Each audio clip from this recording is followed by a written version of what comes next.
Alright, YouTube, we're starting our new build, the Scania R620 6x4 Highline. It's the Tamiya tractor truck. Kit number is 56323. I build kind of out of order, so bear with me. We're actually going to start with steps 12 right now. We're going to do 12, 13, 14, and 15 in this video. And that's building the axles. I like to build a little out of order because it gets parts taken out and moved and out of the way, and I can start breaking trees down and getting rid of them so they're not taking up space. So just kind of bear with me. You can see I've already got our housing sitting out here. I got some bearings and screws and everything sitting out.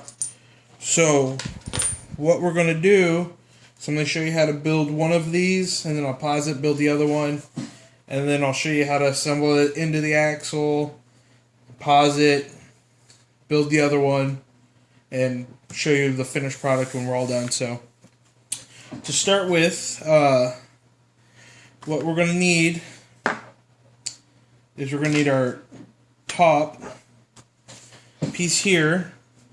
This is the one with all our teeth. What we do is we're going to grease it. I like to use marine grease, but I can't find my tub of marine grease right now, so I'm just going to use the grease they gave us. And we're just going to stick a little in. And then there's these flat metal washers, MC2. That just gets dropped in like that. Just kind of free floats in there. And then our first one of our gears goes in. Now we just kind of set that aside right here for now. And we get this star piece here. This piece is MC11. That one gear we dropped in was MC9. This one gets your spider gears put on it. It's going to get 3 of them. They just sit gears in, so your flat side's out, gears face in, and it narrows, it pitches in towards the middle. Those just go on like so, and then they get dropped into the upper housing. If you see, let's see if I can get it in the picture. The upper housing actually has a notch in it, right here. That notch is where the spider portion rests.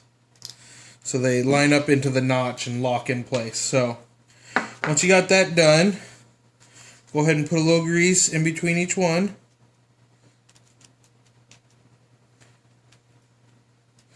Like so. Then you put your top gear on. Like so. A little more grease. Another metal shim washer. And then your back plate. And that is how your differential goes together. If you can get it closed. There we go. So, your drive shaft goes through and spins freely, then you've got it assembled correctly. So, that's how we test it. So I'm going to pause it, I'm going to build the other one real quick, and then we'll be right back, alright? So, 1 second, guys. Alright, guys, we're back. I'm just finishing up the last one. I just wanted to say to the guys who want to lock up the differential for more of a off-road aggressive truck, where I've put the grease in between the spider gears is where you'd want to put a drop of JB Weld or something. Just make sure that it's fully assembled and tested, that everything's lined up properly before the JB Weld sets up, because if not, you're out the whole differential and you're just rebuilding it anyway. So if you want to lock up the differential, just put a little JB Weld in where I put the grease, and that'll give you a full lock differential. So I'm just going to put some screws in this real quick.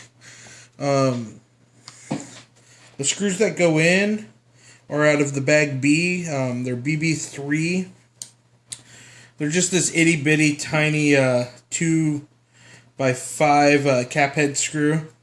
They do take a little bit of Loctite, so just use your little Loctite cup that the Tamiya kit comes with to put some on there. They don't have to be crazy tight either, just kind of set them in and make sure the Loctite's in and that they're pulled closed. And once your screws are in, just make sure that your gears move freely and everything. So button that up, put our shaft through. That one free spins. That one free spins. We're good to go. So, and that's just how you build your differentials. And like I said, if you want to lock them, go ahead and do it now. Is the time to do it.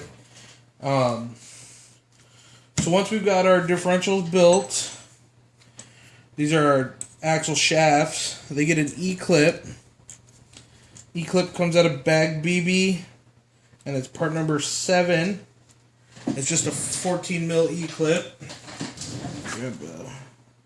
When you're doing E-clips, just kind of carefully, obviously, because they'll go flying out on you. Carefully. Let's see where I'm at. This will. Carefully put them on. You can use needle nose pliers. Some guys have hands and can do them by themselves, just with their fingers. It's kind of crazy to watch, but some guys can do it. So you put your back one on, like this.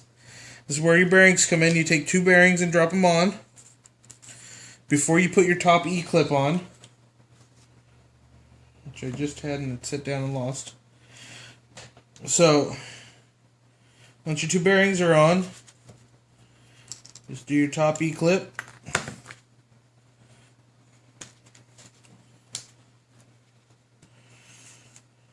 See if I can get my hands to work.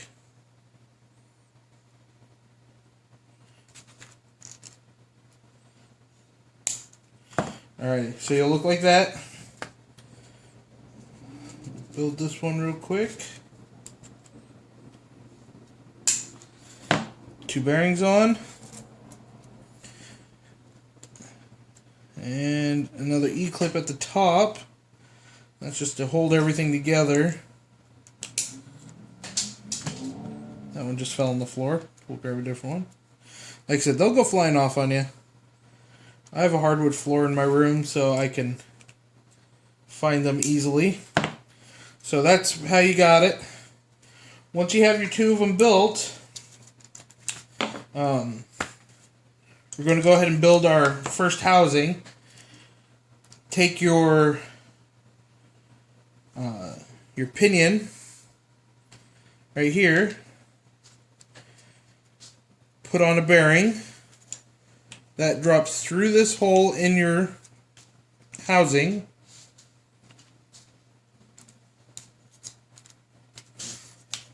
And then you get another bearing on top. And then you get your E-clip. So the kit does not come with bearings. The kit comes with cheap bushings. I highly recommend that if you're actually going to use the kit, you're going to use it as an actual model, you get rid of them. They look like these guys here. These are your bearing or your bushings. They just wear out over time. So anyway, so now we've got our pinion in there, and it spins freely. Your pinion's in there. We're going to put a little grease on the pinion in a couple spots to give it good coating. Your differential goes in, and then those axle shafts you just built go in. You notice that one side here is longer, and that's the longer side goes in the side with the little cone on it. So you'll end up with your short side over here, and then your long side goes in here. Make sure you get your bearing. Oops, how did I do that wrong? Oh, I gotta get it all the way in. So get it all the way in. Make sure your bearings are in their proper seating order. So your bearings will actually lock in. You can see this little nub here. Right here. That's where your bearing actually locks in. You got one on both sides, front and rear. Just make sure your housing freely spins, like so. And then put your cover on. It's your back cover. This is your rear axle because it doesn't have the through pinion. You get 8 of your screws. These are out of bag A. It'll be a BA on the screw. It's not the other bag because there's a couple bag A's. Get the screwdriver. These screws are going to get a nut on the back side. Just sits in there. And just run it down hand tight. You can go through and torque everything later. Just to get fitting correct and everything, you want to just make sure you do everything hand tight. So,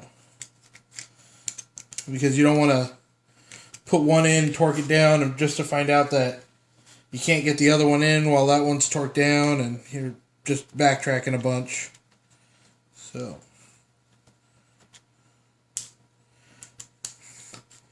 alrighty, I'm going to put the rest of these screws in. There's 8 on this. And I'm going to build up the second axle. I'll show you, like I said, I'll show you the finished product. So, in 1 second, I'll be right back with you guys. Alrighty, we're back. Got 2 completed differentials, middle, rear axles. You'll notice the middle one has a through. That goes together just like your front one here did. Bearing, pinion, bearing, E-clip, and then these guys are just your dog bone cups. They're held in by a little grub screw that comes out of bag BB, and it's part number 5. So once you're all done with that, basically your next step is going to be assembling the suspension portion of them. We're not going to do that in this video. We're just going to do, like I said, steps 12, 13, 14, and 15. So, we're done with those. It took me probably 20 minutes with the camera down. Take your time. Loctite everything it says to Loctite. You know, like your grub screw here gets Loctite. Your 3 screws in your differential are going to get Loctite. Anything going through plastic, don't Loctite because Loctite will actually eat the plastic. So, yeah. Anyway, like, comment, subscribe, let me know what's going on. Speedy Mex signing off.